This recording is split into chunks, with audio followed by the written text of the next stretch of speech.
La Freeride EXC de chez KTM à l'essai sur cette très belle piste de Jean-Luc Fouchet. Comme vous pouvez l'entendre, on n'entend rien, c'est de l'électrique. Et pourtant ces motos, elles n'ont rien à envier aux thermiques parce que comme vous pouvez le voir, ils évoluent sans problème. Ils passent tous les obstacles. D'ailleurs, on a Antoine Méo qui le prouve. On va l'interviewer tout à l'heure pour avoir son ressenti sur cette moto. Je suis aux côtés de Raphaël Crambe qui est responsable moto, pièces et accessoires chez KTM France. Pour moi, c'est complètement improbable finalement de voir, moi qui suis habitué au supercross, à des motos qui font du bruit. Aujourd'hui, même si KTM est leader sur le marché du tout-terrain, on travaille clairement pour l'avenir. Et on a profité de l'arrivée d'une freeride électrique nouvelle génération pour faire un petit roulage sur cette piste de l'enduro indoor là, qui est magnifique.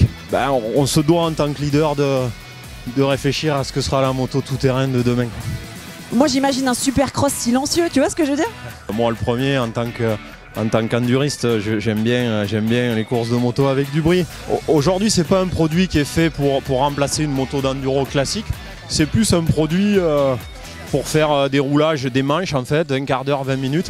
Là, on est vraiment sur une typologie de circuit qui peut correspondre à ce produit-là. La preuve, c'est que ça commence à aller assez vite, qu'on n'est vraiment pas ridicule. Et encore une fois, au niveau de l'autonomie et tout, c'est vraiment adapté puisque sur ces freerides électriques nouvelle génération, on a entre 1 heure et 1 heure et demie d'autonomie, donc ça permet de faire plusieurs roulages sur un circuit fermé.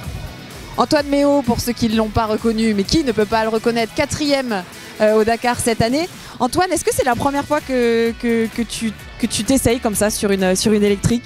Oui, sur un terrain comme ça, typé enduro extrême, c'est la première fois et agréablement surpris parce qu'il y a quand même du grip et le moteur marche bien. Donc ouais, non, sérieux, franchement j'ai pris du plaisir et tout.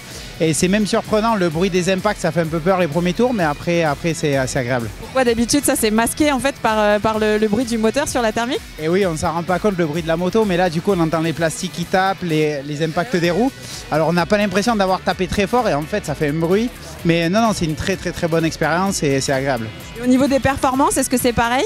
C'est pas un 3,5 ou un 4,50, mais ça se rapproche vraiment bien d'un 125, il manque un petit embrayage, mais non, c'est une très bonne moto et c'est vraiment agréable de rouler.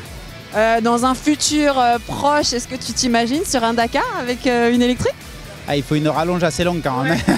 Pour aujourd'hui, c'est encore compliqué, mais c'est sûr qu'à l'avenir, c'est les énergies qu'il va falloir travailler dessus. Donc KTM est un peu en avance sur les autres. Je sais qu'il continue le développement de la moto, donc c'est agréable.